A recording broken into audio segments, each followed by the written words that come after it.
Bryan Board of Public Affairs meeting for December 7th, 2021. Would you please stand and join me in the pledge to our flag? I pledge allegiance to the flag of the United States of America and to the republic for which it stands, one nation, under God, indivisible, with liberty and justice for all.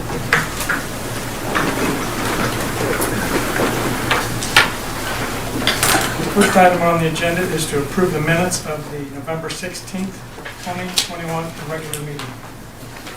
You've all been presented with the minutes. Are there any changes or additions or corrections? Please let us know. Tom, I see the change in the motion we approved as presented. Second. Jim? Yes. Dick? Yes. Tom? Yes. Annette? Yes. Kim? Yes. Next item is a hearing of public concerns.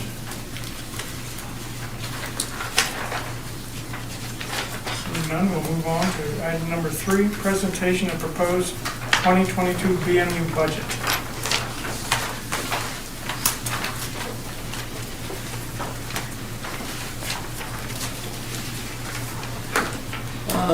Good evening. We're going to do our proposed 22 budget for the year. I got a short presentation prepared here, so hopefully I'm going to get it figured out.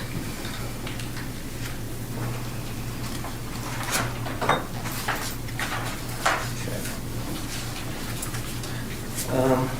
So the budget indicates the utilities priorities, projecting our revenues and costs, and what our plans are for the near future. Development of our annual budget is more than just a number crunching, and believe me, you'll hear a lot of numbers tonight thrown at you. So the budget reflects our strategic plan, the needs, the concerns, and the priorities from our workforce and all the way to our customers. So the process, as far as how the budget is prepared, is we project our annual revenues and costs for each utility. We review our workforce needs, our succession planning, our operation and maintenance planning, our capital improvement planning, our wage benefit, insurance costs, depreciation expenses. We project utility margins and fund balances and the impacts that they have.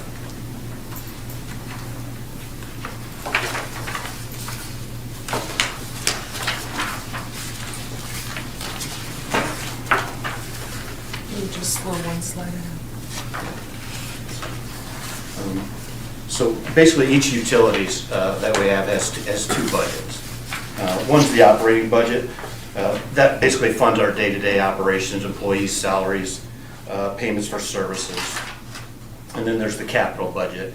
Our capital budget is used to fund major infrastructure projects, basically substations, turbines, upgrades, waterworks projects, stuff like that. Each department has a line item budget also within their respective funds. And that tracks every dollar spent for personnel, operating, and equipment costs. So I guess we'll start out with the electric utility. Talk about a little bit about power supply. So power supply costs are our single greatest expense at the utility. In 2022, our power supply costs are projected to be about $10.9 million. That's about 6 cents a kilowatt hour. This includes a savings of around $4.5 million from our peak shaving credits, which we'll discuss in a little bit. Our total power supply costs represent between 75 and 80% of our annual operations and maintenance expenses. This includes the power plant, the all blaze, and the solar, all of those. Electric sales have been basically kind of slow to recover from pre-pandemic. I mean, we're making strides, but we're not quite there yet. So, and I'm going to try to explain some of this peak shaving stuff. This is kind of the stuff that AMP gives us. Jim knows a lot about this. Him and his team do this quite a bit. So, if you look at the top line up there on 2022, it's bold. It says $10.8 million, and it's what, $59.31 a megawatt. So that's what we anticipate that our power supply bill will be for 22. It's pretty much set because the power plant hitting all their peaks, 100% of it was basically able to to save us that $4.5 million. And so what we ran in 2021 is now projected to, we're going to take advantage of it in 2022. So just kind of showing you this, these are projections, and kind of explain to you that if you look on the left, there's of course the years. So let's look at like 23, for example. The 66% column, that represents like if we didn't hit all of our peaks. Let's just say, for example, we had an issue with the turbine, or for some reason we missed a CP. We have a 1 CP and a 5 CP, and that's our goal, is to hit all of those. And if we hit all of those, that's 100%. So that shows it on the right-hand column over there. So it would be like, if we only hit 66% of them or so, that would be like 12.2 million, so $67.23 per megawatt hour. If we hit all 100% of them and got all of them, our power bill for the year would be about $10.9 million. And so that's basically a savings of 1.3. AMP calculates it at 29 megawatts. And we usually have like 38.5 megawatts. So the cost is actually more. So if we had to buy that in the open market, that's what the difference between that $4.5 million that we save plus that would be what we'd have to buy this power for on the open market. So it saves us substantially. So I guess what I'm saying is, thanks for all city departments, manufacturing, industry, and the citizens of the community to help us when we do ask you to help for the peak shaving, because this is what it reflects, and I think that's important. I'm not going to go through all of them, but that's their projection for the upcoming years all the way to 2026.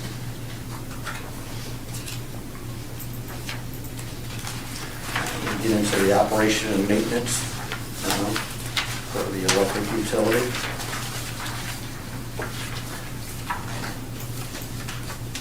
So the electric revenues, this is the 501 operations and maintenance budget. It includes our distribution, transmission, and the power production. So we grouped them kind of here. It's a lot longer than this, and there's more of a breakdown for our revenues, but we've kind of grouped them for clarity, just to group them together as far as that goes. So the 2020 actual revenues, for example, charges for services would include metered electric charge, security lights, among many other things that we get. But we try to be a little conservative on our revenues. For RECs, like just say the RECs, the legislative changes, because easily change. They've been as little as $2 all the way up to $11. So it's hard to, right now, I think somebody just sold some for $11, so they're pretty good right now. Not as good as they used to be, but we don't even know if they'll be there tomorrow. So you want to be conservative on your estimates. That's why that number looks a little bit smaller over there. So the 2021 budgeted revenues, or the 2020 actual revenues came in at about 18.9 million. Why we hoped we'd do a little better in 21 because of COVID, and it affects, we are on course to do just that. So I think we're right where we thought we would be in about 19.8. We want to do a little, be a little conservative and proposing our revenues to be about 19.7 in 2022.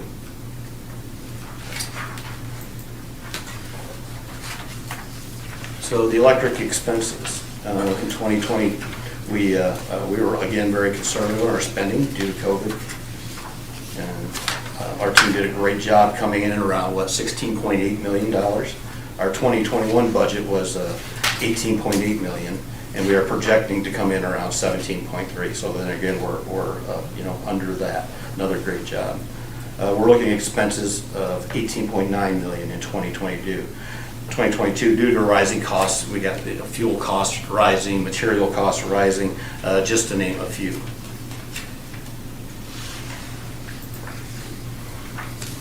Okay, so this is projected operating results. In 2020,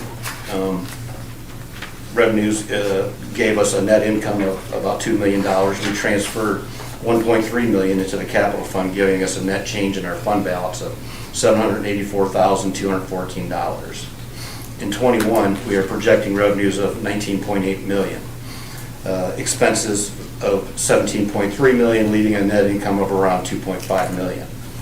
This will allow us to transfer a little over $1 million to transfer to our capital fund, and having a net change in our fund balance of $1.4 million. Let's see, some of that you can see to transfer to our capital. I think some of that was due to our AMI. I think we had like $1 million there, so some of that is reflected in that.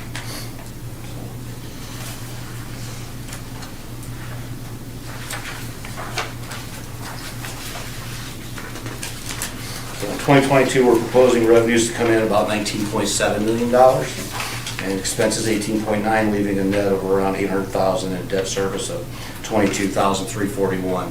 That's our first year of our deferred AMI cost that we're getting for the 2-year AMI deferred, just the principal costs of that. So we'll see that one in 22 and 23 coming in.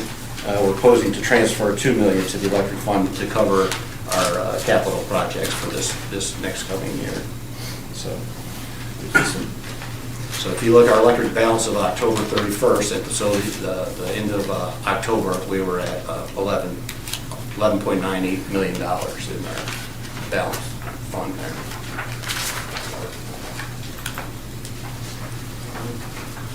Capital budget. So at this point, we're going to kind of talk about the capital, but first I want to let the department heads kind of give you a rundown on, we'll kind of go through the projects of what we see coming up in 2022. And I think we'll start with Jim from the power plant, if you wouldn't mind coming up and talk about some of these things. The first thing everyone is probably pretty aware of from the past meetings is that we're buying the solar field. So we've negotiated with Jim to continue with the maintenance at a lower cost, so there's some savings there. And with no capital costs going out for that after this, we can reap a lot of benefits from that. Power plant substation equipment and construction, that's the portion of where we're getting the Westinghouse put onto the 69 line and bringing the 69 line in.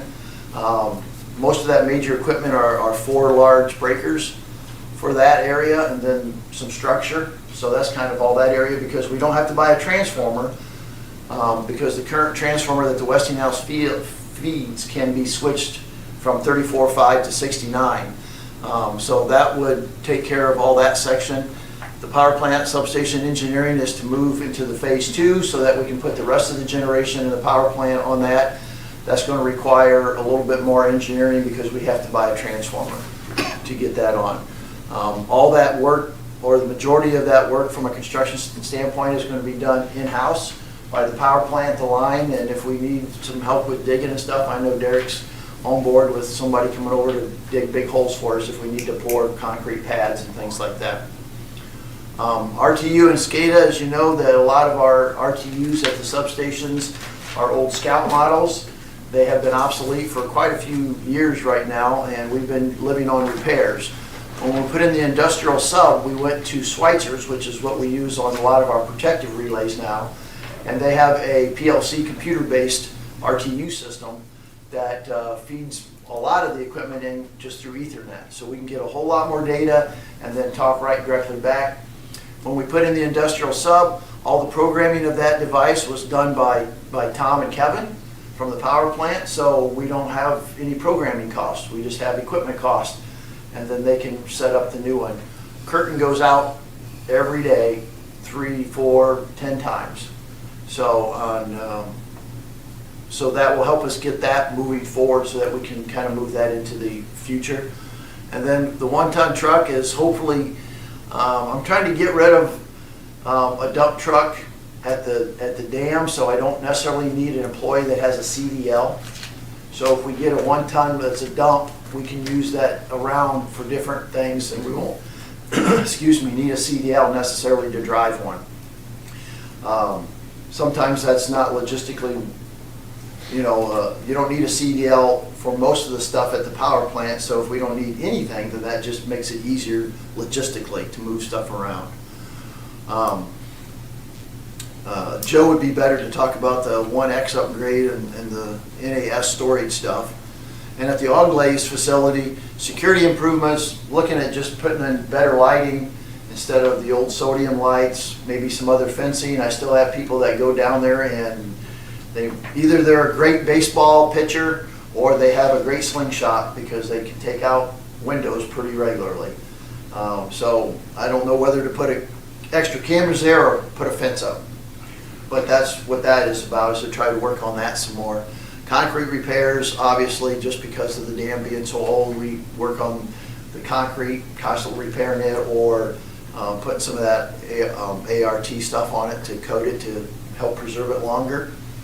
The generator intake rework, I had to get into number 2 and number 4 as the head gates that we closed when we're working down below had rusted through and started leaking. And I didn't want one of those to fail while somebody was down there. So we went down there after we put in the coffer dams outside and repaired them all, but we're going to have to pull some of those out and actually rebuild them because they're just getting so deteriorated from rust and things like that. And once again, the 100K and the NAS is pretty much more of Joe's side of things. Questions?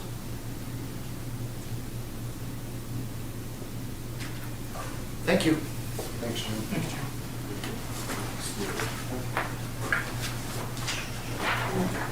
Well, for the distribution side of things, of course, every year we do a system URD line in our budget for replacing, or not replacing, but doing a conversion from overhead to underground.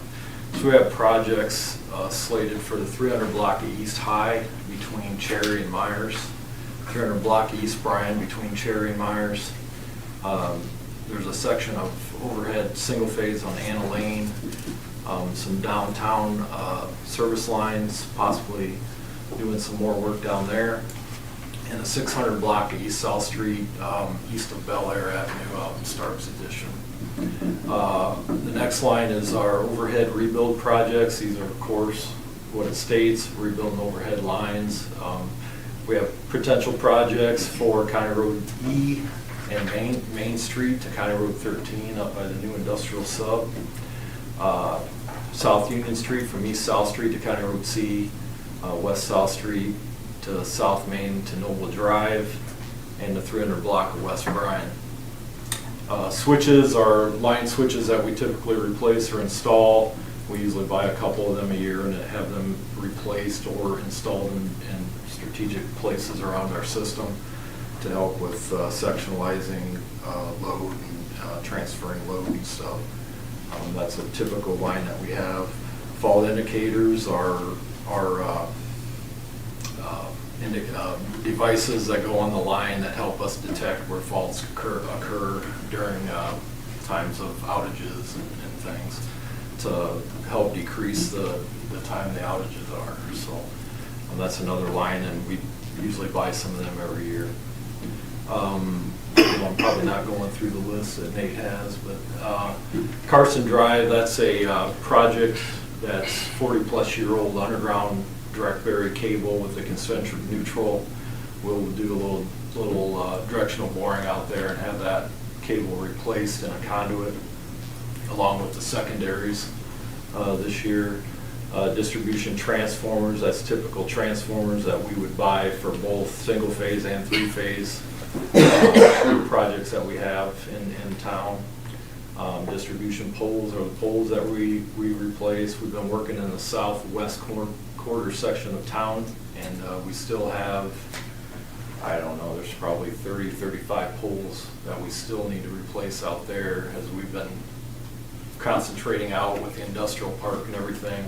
We hope to be getting back into that this next year too.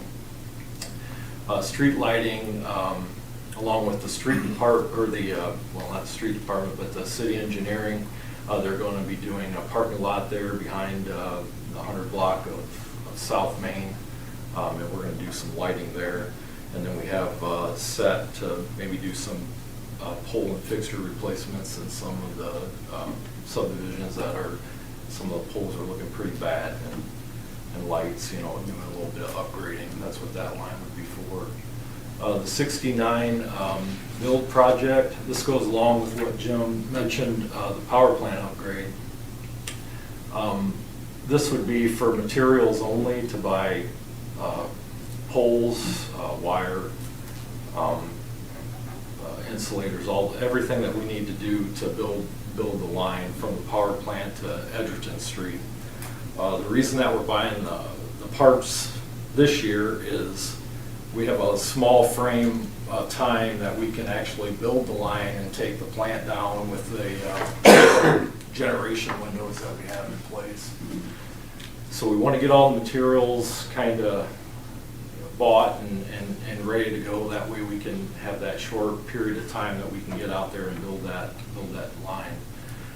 So we're doing that, plus we're adding 3 line switches, 69 line switches up here to Edgerton, and where the alley comes up and meets, there'll be a three switches there to be able to transfer 69 load when we need it. That's all part of that project. And the final thing is Deerfield. You know, we had that on a couple years ago when COVID caused us not to go ahead with that project. Last year we had some other things going on and we didn't get to it, so we have it on here again. So we hope to get in that this year. You know, of course, that's 1980, 81 when that subdivision was built. So it's getting to be 40+ year cable. Direct bury, we have had some faults on it in the past. We'd really like to get out there and get that replaced for the community and the system for reliability. The other 2 are probably Joe can speak of them. But that's about all I had. So, any questions?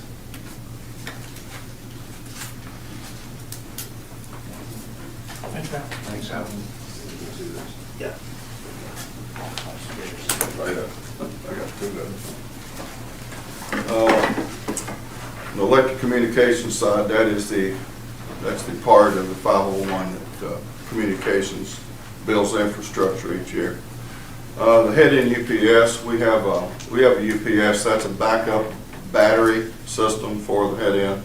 It conditions all the power at all times coming to the critical network equipment, and it also holds the load of the head-in until the generator engages due to a power outage of any kind. The unit over there is it's over 20 years old, obsolete, can't get parts or repairs for it anymore. So this unit here will be a shared cost between this budget and communications, and we want to replace that as early as we can. The industrial park fiber hardware and the fiber upgrade, this is a kind of an ongoing project since we started with the industrial park substation. We've installed new fiber and fiber termination in several areas of the industrial park off of East Wilson Street, and this will continue that process because we need to do some work on Commerce Drive and to continue that. The outer ring on East Wilson, electric department, earlier this year, they constructed a new pole line on the south side of East Wilson out there close to the lift station. And the existing outer ring is the old outer ring that we still use and will do so for some time. That currently, it comes down Wilson Street. There's a spur that goes to Daggett Substation, and then the main route goes south down the pole line through the field past Titan Tar and down to wastewater. That all has to be rebuilt and rerouted, and that's what this project will do. Will allow us to migrate that and move it over, to splice it back over. The curtain fiber upgrade, we've already installed some fiber out there. These dollars are for fiber termination equipment and for other associated things needed. This will place the curtain fiber on the new 288 fiber ring that we constructed a year ago, and we just finished putting the last piece in. This will tie that into the main ring. So, and I'll speak to the ASR and the NAS storage real quickly because it's on here. The ASR is the main Cisco router that routes every piece of traffic that comes into our building and throughout the utility in the city. All of the main circuits that we bring in from Sprint goes to this router. It's one of the most critical pieces of equipment we have in the system. And we've done some upgrades to it, but we putting this dollars in there because if this thing becomes end of support, we have to get a new one and replace it. And it's not really an option. The NAS storage, each day during normal day-to-day operations, every file that's created or updated or amended in this utility is saved on our NAS storage. That is backup critical storage we have to keep, that we can go back a certain amount of time, days, or even months, and reclaim that should we have a catastrophic failure of the storage area network. So that's what those are for. So any questions? Thanks, Joe. Thanks, Joe. Thank you, guys, and you can see at the bottom there, that's that total 2022 electric utility capital improvements is, all of that together is projected to be about $2.386 million. So that falls in line with the 5-year capital project that Sawville presented for our 5-year project. So, I mean, we're staying right within, our projects and what we have to do here. I'm going to talk a little bit now about basically the capital here also. So the 2021 budget capital reserve beginning balance was about $2 million. We transferred from the 501 operating fund $900,000, giving us a total of about $2.9 million. We spent about $2.9 million, leaving us about $12,407. We started the year in 2021 with $2.46 million. We transferred $1 million. We had loan proceeds of $1 million and other revenues of about $1,500 for a total available balance of about $4.5 million. So, we're proposing the beginning the balance of around $670,000 in 2020. Transferring in $2 million. This will help cover that previous electric capital projects that you saw there to the 501. And to have a $2.67 million available and proposing to spend about the $2.4 million. Leave us a balance of $234,000. So the electric capital fund at the end of October was a little over $2.7 million.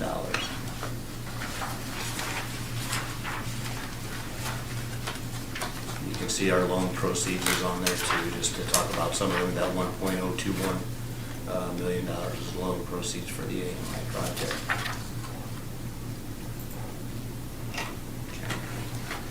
And then we'll move to the water utility.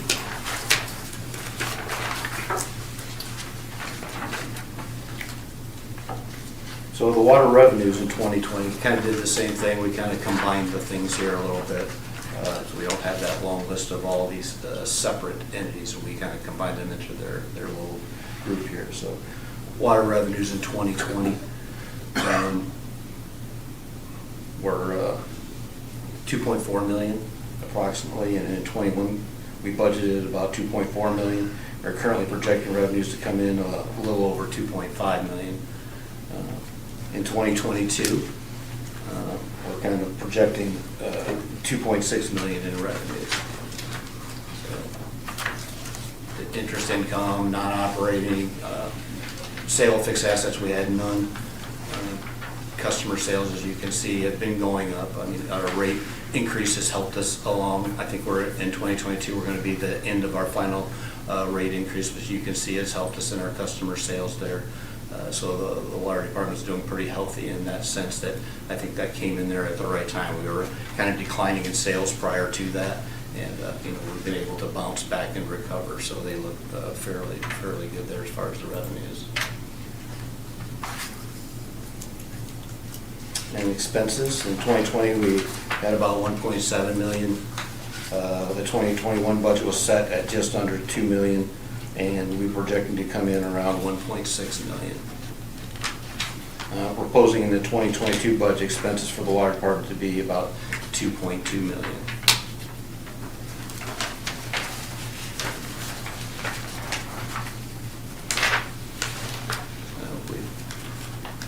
Up a little bit. We had we're able to we got some a little bit of increases, but it's not crazy. I mean, we have fuel costs, chlorine, gases increasing. We've got, basically the same story, fuel and a lot of things are going up, so we're trying to be able to compensate for those things.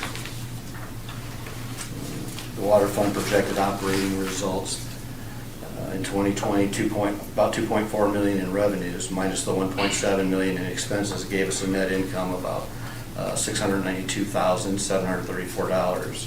We had about $96,000 in debt services advanced, about $62,000 to the Industrial Park North project that was transferred, $37,682 into capital fund, giving us a net change of $496,720 in 2020.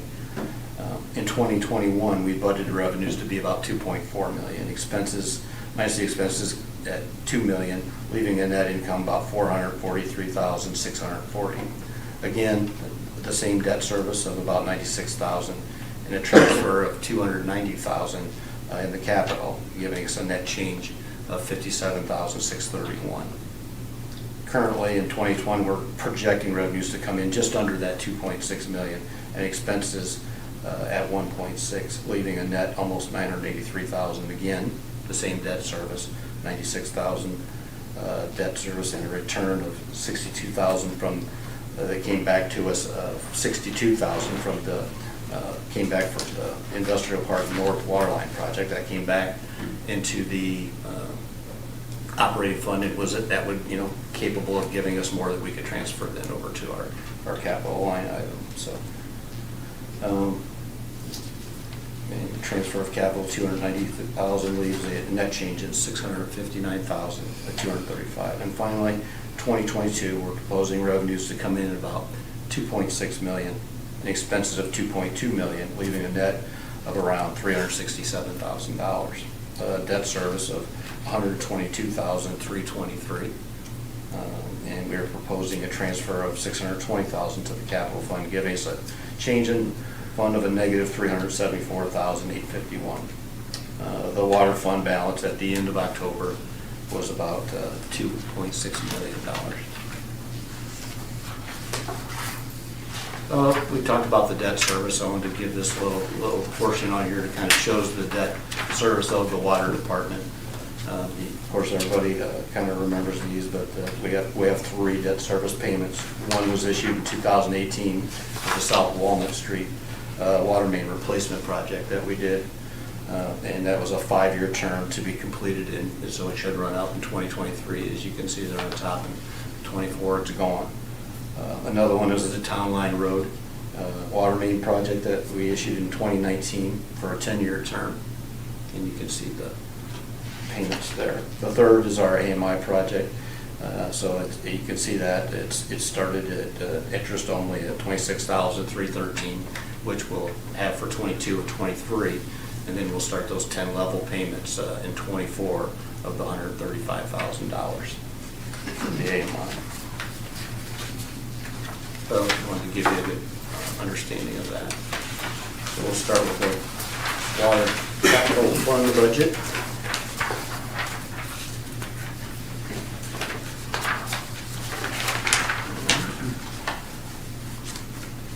I'll turn it over to Derek and let him kind of go through these capital projects that we have here for treatment and distribution. The first item up there is the hydrants, the meters, and the valves, and that's basically just what it says it is, hydrants and valves and meters. That's for the addition or the replacement of those assets, either in the distribution system or the water plant or any of our other facilities. The next item, well number 5, rehab and conversion. Well number 5 was last cleaned and rehabilitated in 2008. We did some flow tests on it, and we've seen like a 17% drop in production in gallons per minute. So that tells us it's time to clean it and rehabilitate it. When we do that, we're also going to convert that from a vertical turbine pump to a submersible. The submersibles tend to be a little bit more efficient. They also are more available. There's more manufacturers. And when you go back to rehab those, that cost is reduced because they're so much simpler to remove. High service pump number 3, rehab. These are the 3 big pumps in the plant that pump the water out of the reaction basin, that puts it through the filters and then out to the distribution system. And we don't have any records of it ever being done to the pump. So we're trying to be a little proactive and get ahead of the game before we have a problem. The next item, Alpine Drive main replacement, that was on the 2021 budget as well. This is replacing 500 feet of aging 6-inch cast iron main and replacing it with 6-inch plastic. But due to the rising material costs, the lead times, and what funds we had available, we couldn't get to it this year. So we'll try again next year. East Bryan Street water main replacement, that's the 500 and 600 blocks. We're going to be replacing approximately 615 feet of aging 12-inch cast iron and AC main with new 12-inch plastic. There's also a 4-inch cast iron main that is on the north side of that street that we'll be able to abandon that with the new main. This 2-block section of main right there is probably one of the most critical sections of our main in town. It's a main transmission line that feeds the Brine water tower. In the event that that line has a leak on it, we become very vulnerable and we can lose a large amount of water in a very short amount of time. So it's very critical that we get new main installed in there. I think we've had 8 breaks on the 12-inch main and 1 on the 4-inch. And this project would be completed by our staff. The distribution vehicle replacement, this past summer I believe we retired a 2003 flatbed. And so we'd be looking to replace that. That vehicle gets used for exercising valves, flushing hydrants, plowing snow, hauling equipment and parts. The next one is the mid-size vehicle replacement. This would be over at the water plant. This is just a regular pickup that our operators use to do their daily duties. The backup generator for the wells, what we would like to do is install a 100 kW cat diesel generator back on well number 4. We have 1947 International Harvester tractor motors in there that serve as our source of backup power. It just seems time to upgrade that system. We can install this on the transformer that's back there by well number 3, and it will actually feed wells 3, 4, and 5. So we'd be increasing our backup capabilities instead of just using number 4. We do have 2 other ones on well number 1 and well number 7 that we'd kind of like to have some phases and get them all updated over the next couple of years. And the south high pressure filter, if you remember in 2020, we rehabbed the north filter. The south one is original to 1973. It filters iron and manganese. It's full of sand and gravel, and it's time to replace that sand and gravel and rehab that whole filter. We have 48 years of life on the media. The life expectancy is usually around 15 to 20, so we've definitely got our use out of it. And the last one there, the diesel backup generator, those are just funds carried over from the 2021 budget, and that's for the backup generator for the water treatment plant. And then I believe Joe has already talked about the next 2. Is there any questions? Are you starting to see, you mentioned something about availability on your materials. Are they still hard to find and so very expensive, or are things starting to come back a little bit? No, everything's hard to find and everything's expensive. Okay. All right, thanks, Derek. As you can see, the total water capital improvements is what, $617,000 for those projects. And so, this is the capital reserve fund as far as projecting operating results. So the 2021 budgeted capital reserve beginning balance was about $132,000. We transferred from the 502 operating fund about $290,000, giving us a total of about $422,000. We spent $414,000, leaving us $8,376. Currently in 21, we see the AMI loan proceeds of about $1.2 million, and they're making total available of $1.6 million, and expenses $1.5 million, leaving an ending balance of $108,501. In 2022, we're proposing a beginning balance of $108,501, transfer from the 502 of $620,000, leaving $728,501, and minus the expenses, an ending balance of just under $111,000. The Water Capital Reserve Fund balance at the end of October 2021 was approximately over $1.3 million. We'll get into the communications department.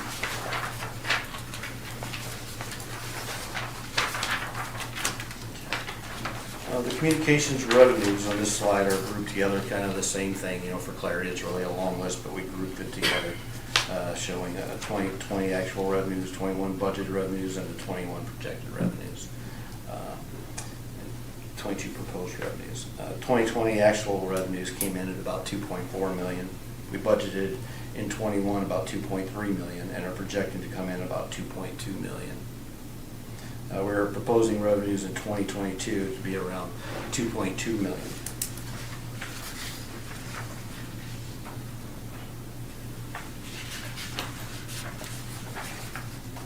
Expenses. The expenses in 2020 were about $2.3 million. We budgeted $2.9 million in 21 and are projected to spend about $2.3 million. In 22, we are proposing to spend about $2.7 million. You can see our increasing programming costs basically in there as far as the expenses goes, from 2020 of 1.2 all the way up to proposing at 1.468.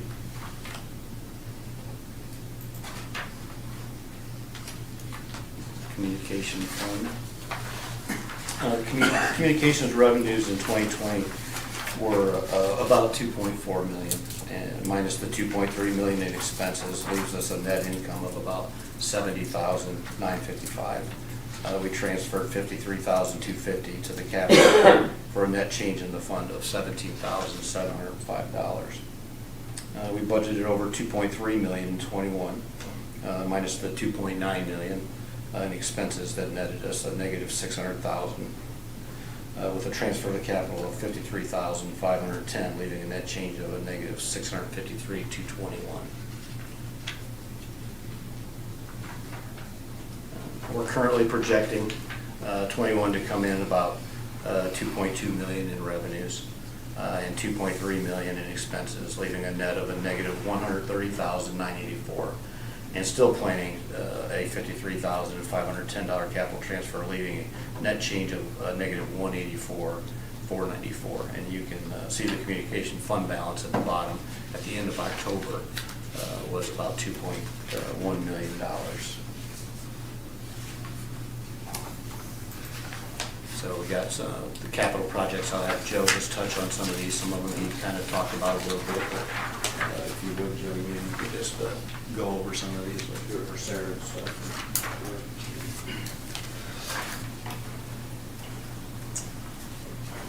I'll only touch on the projects that we haven't already discussed that's funded from the other departments. The satellite C-band upgrade is the big Earth station upgrade that's being conducted across the country because of the FCC reallocating bandwidth spectrum for 5G improvements, and that is a project for next year and probably the following year, and we hope that we can get by with this less expenditure that we have budgeted, but we're not certain. Supercontroller upgrade, that is the software that we use for all of our customer database for daily operations, scheduling work orders, keeping track of our customers, what services they have, etc. here locally at the utility. And all paperwork all hard paperwork is sent up to the clerk's office for entering into SSI. But this is really important to us for day to day. The Procera bandwidth manager, the bandwidth manager that we currently have, the Procera, is an end of support, and these dollars are necessary in the event that we have to replace this device. And at that point, I've mostly decided that I just pretty much refuse to spend more than $60,000 on that device.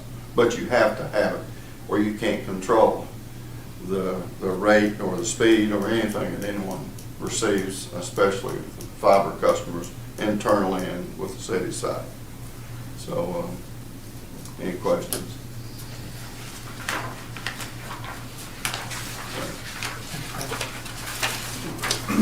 Thank you, Bill.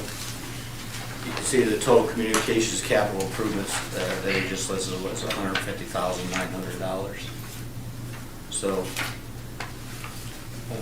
the 2021 beginning balance of the capital reserve fund was about $73,329, and the ending balance of $5,002. They actually started this year with a beginning balance of $88,064 and an ending balance of $107,388. We're proposing in 2022 capital balance of $107,388 and an ending balance of $3,488. The communications capital fund balance at the end of October was $116,220. So, in conclusion, while it's still not clear the future of the current health and economic issues that we faced and how long will they last, what, if any, effects will they have on our utility? I can assure you we'll continue to keep a close eye and monitor it as time goes and adjust as necessary. I'd also like to take a moment to thank all who supported me during my time off and those who have participated in preparing this budget. Superintendents Sylvia, Jackie, Lori, and her team, and everybody else. So with that, thank you for listening, and if you do have any questions, we'll see if we can answer some for you.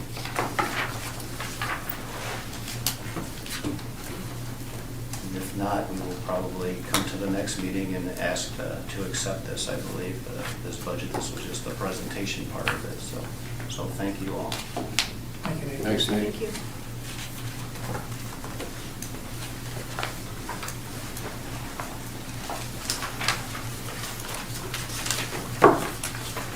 Next item is a resolution. Lori, would you number and read, please? Resolution number 35, 2021, authorizing the renewal of the Accelerate Enterprise Support Agreement, formerly known as Convergence Care, with Black Box Network Services for Internet and Information Technologies operation, maintenance, and consulting services. Joe, are you going to speak to that? Oh, yeah. Yeah. Nobody warned? This is the agreement that we enter into each year, have for several years. It started out as data eclipse way back in the day and went to Logos, now to Black Box for several years. This is the contract where they maintain our critical infrastructure equipment, and they had in the Cisco equipment specifically, and our voice and our Cisco phone system, all those servers. That they maintain that in the event that we have a problem. They are our go-between between Cisco and ourselves if we have to do a type service call or anything like that, and that's what these folks do for it. Now, as I understand it, the cost is the same this year as was. Yes. No increases, just same as last year. It's unusual.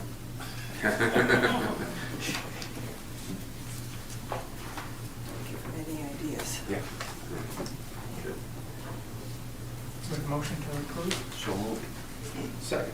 Dick? Yes. Jim? Yes. Tom? Yes. Annette? Yes. Amy? Yes.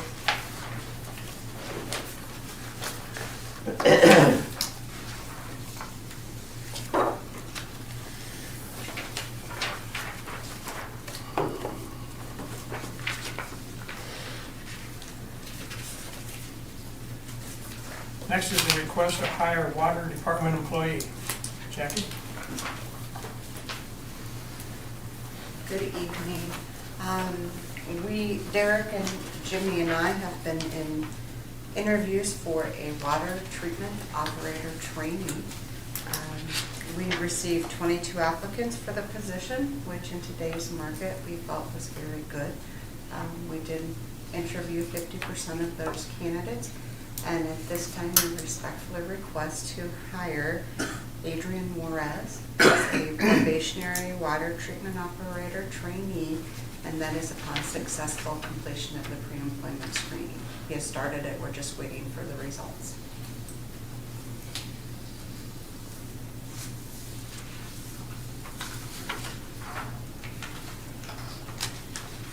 I make a motion, we accept the hiring of a probationary water treatment plant operator trainee, Adrian Juarez. We have a second? I'll second it. Karen, Yes. Annette, Yes. Tom, Yes. Jim, Yes. Dick. Yes.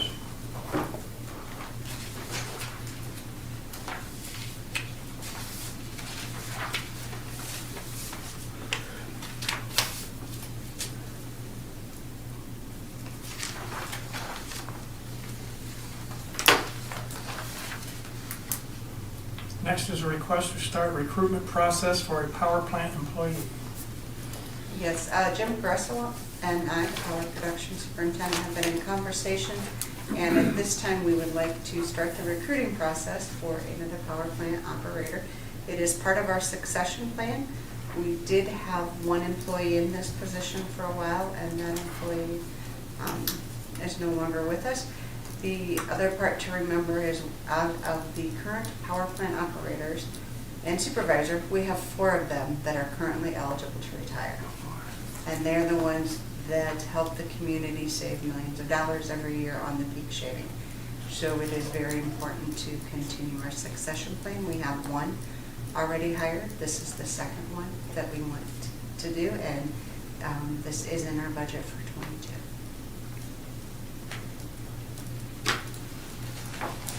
We talked about doing that last year, but with COVID, we have, Correct. do you need a motion to post, or? Yes, just motion to post I'll and make a motion that we externally. move forward with the process. I'll second. Dick, Yes. Tom, Yes. Jim, Yes. Annette, Yes. Karen. Thank you. Thank you, Jackie.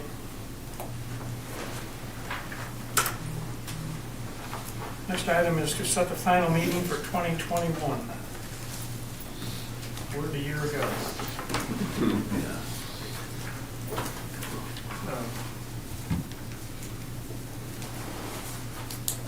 Any thoughts? And we got a calendar. I'm busy the 25th, and the 24th will be real good, but other than that, I'm pretty. Yeah, I think we all are. Would you look at your calendar there, Nate, and come up with a date? May I ask a question, maybe the mayor? Is there any possibility we could do a joint?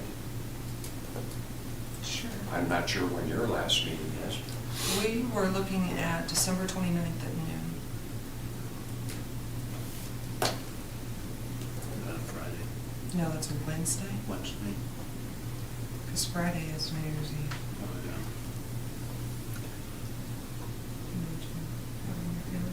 You don't have I think I can make it. It's just if, I know these guys are awful busy. Yeah. I want to make sure to fit their schedule. I can make it work. Yeah, just like you guys, we do have a couple council members that work during the day, so we do Yeah. try to make it somewhat of an expedient meeting. But also, we've discussed, we have 6 oath of offices total between council and BPA, so we could do that before or after the meeting for everyone, if that works Be for you nice to too. join with council. We haven't got together because of all the craziness. It's a whole lot of reading for these 6 oaths. Yeah. Yeah, so that is our time that we were looking at, was noon on December 29th. Noon, And you're you say? certainly welcome to join us if that's when you would like to do it. How about you folks with real jobs? I'm thinking, hang on. If you can.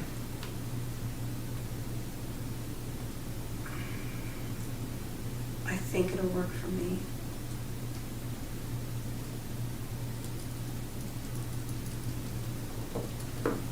So you Not send- sure. December 29th at noon. At noon. You want to do that in council chambers? Yeah. I'll try to, Should be. we might have to borrow some tables to make sure we get everybody spread out. We'll make it work. Maybe Lori and Rob and I can sit in the audience. Okay, Wonderful. done. Okay with, is everybody okay with that? I'm thinking it will be. Just I have, yeah, Are you- well, I think so. Well, if you're not sure, we can, I mean, do whatever you need. Okay, well, it should be okay. The only, my mom has surgery on Monday, the 27th, and I will have to do payroll on the 28th, so the 29th should work. If we need to change it, we can. Okay. Yeah. So, for that, At noon, right? Yes. okay. Do you have a motion? You do need a motion for that, obviously. We do. Make a motion We to. have a motion to approve the meeting, last meeting of the year for December 29th at noon in the council chambers. So moved. Second. Dick? Yes. Jim? Tom? Yes. Annette? Yes. Karen? Yes. KB, I'm gonna need some help with mics. Thanks. In case you're there, okay, Lee. He's always there. Are you kidding me? Okay, last item, semi-monthly disbursements. Do we have a motion to pay the bills? I'll make a motion, we pay the bills. I'll second. Jim? Yes. Tom? Yes. Dick? Yes. Annette? Yes. Karen? Yes.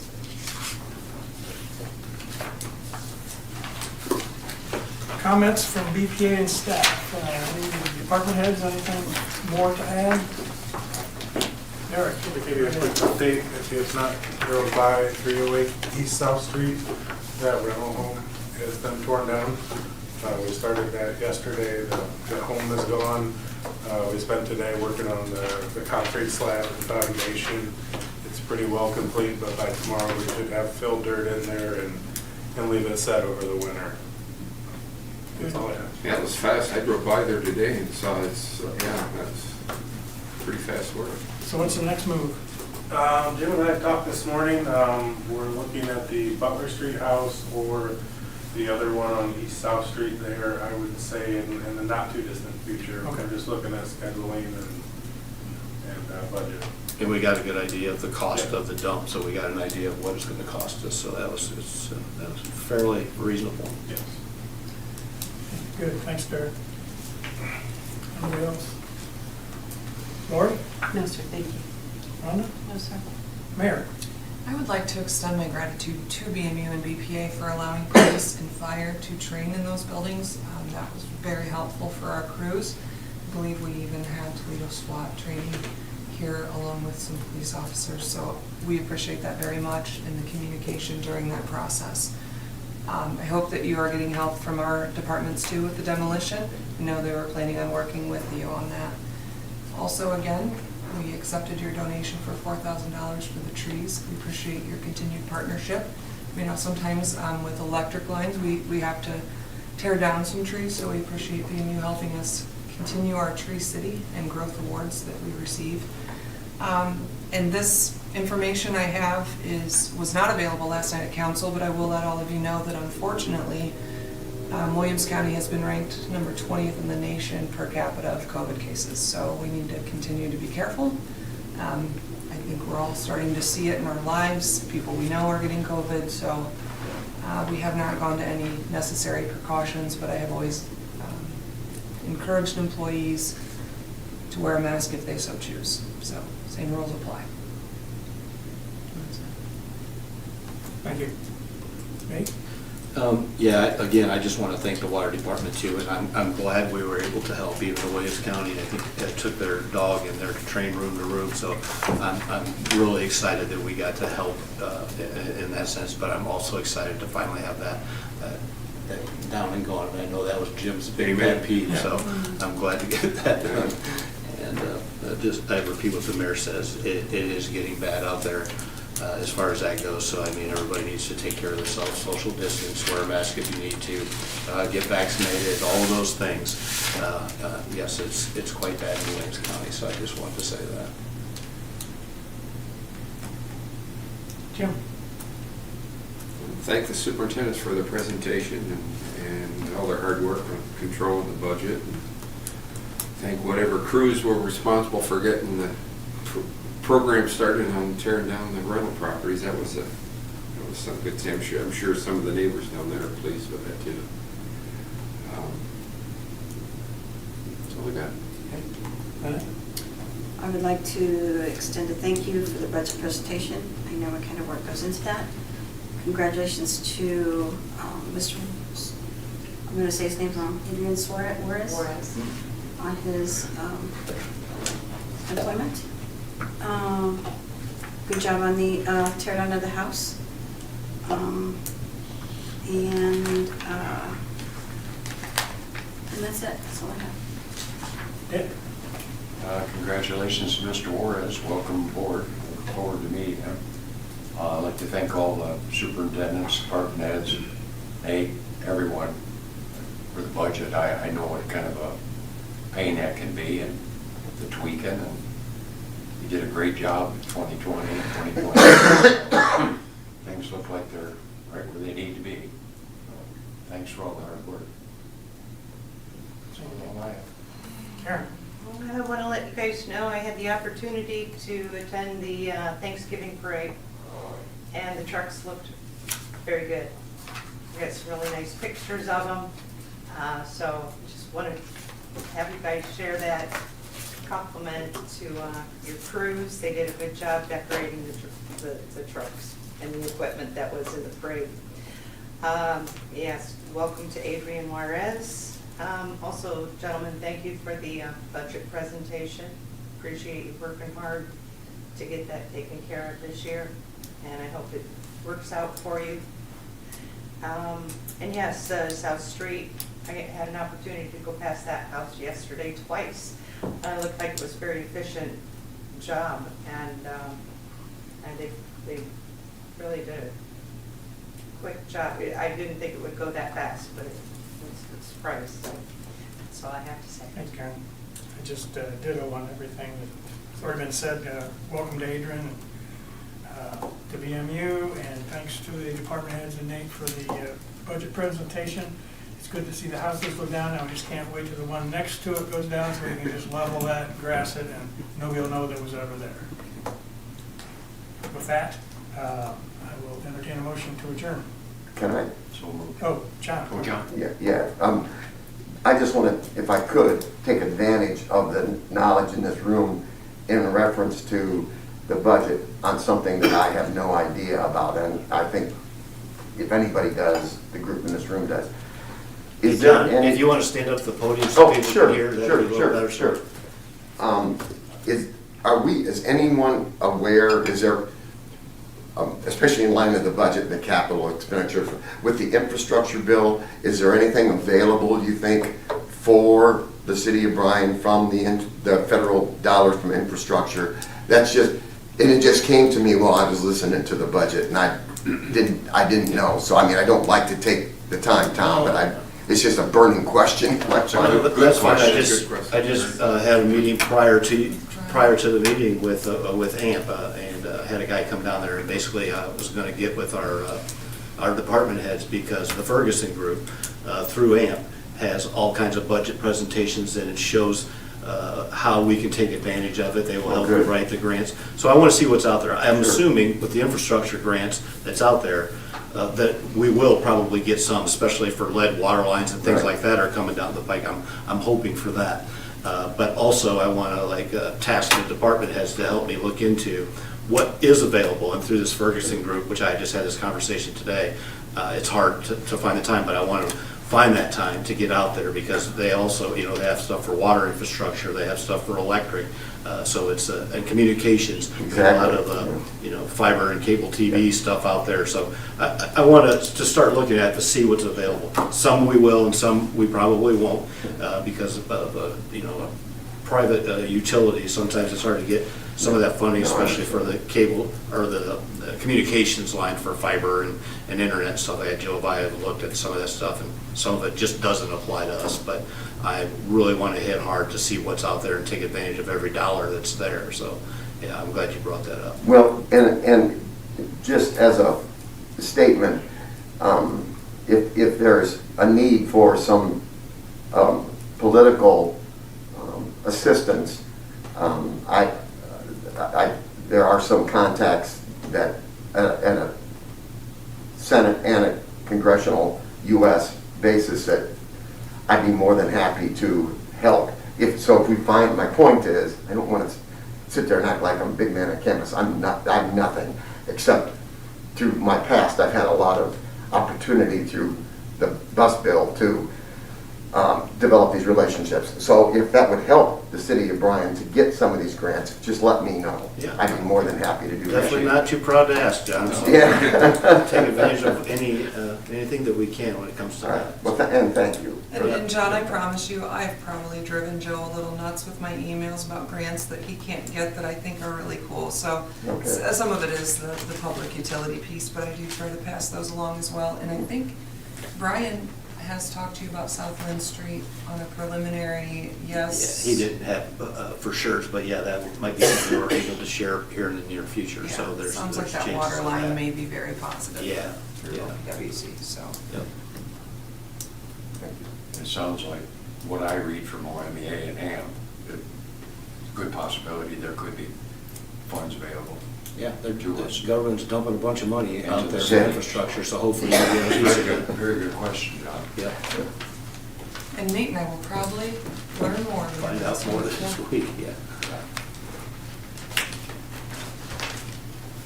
Anybody else? Now I'll entertain a motion. So moved. Second. Dick? Yes. Jim? Yes. Tom? Yes. Annette? Yes. Karen? Yes. We are adjourned.